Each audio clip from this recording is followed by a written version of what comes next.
Korban mutilasi di Turi Sleman, Redo Tri Agustian sempat mengungkap keinginan terakhirnya sebelum dinyatakan hilang dan ditemukan meninggal dalam kondisi mengenaskan.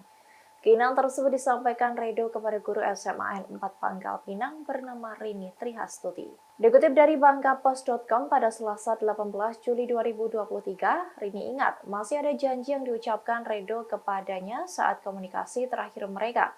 Kala itu, Rini mengabarkan kepada Redo ada satu film yang akan ditayangkan di bioskop dan murid kesayangannya itu ingin menonton juga.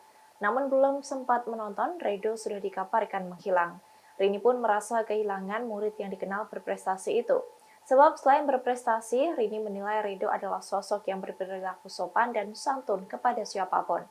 Suatu SMA, Rini bersaksi bahwa Redo adalah anak yang aktif organisasi, bahkan kerap mewakili lomba di sekolah. Rini yang melatih Redo dari putih abu-abu hingga menjadi mahasiswa di Universitas Muhammadiyah Yogyakarta itu merasa sangat kehilangan.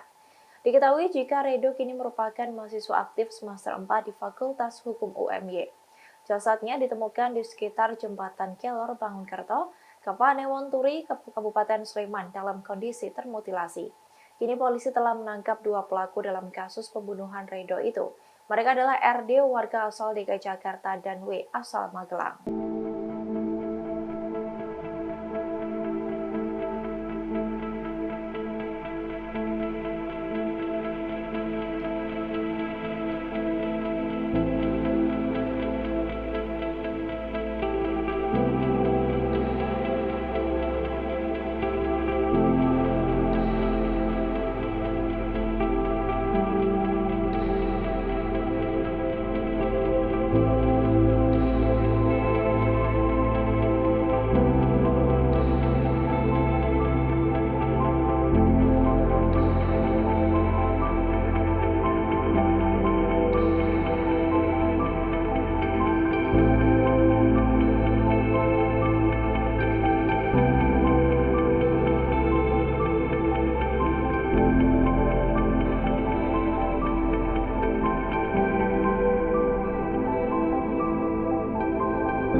Terima kasih sudah nonton.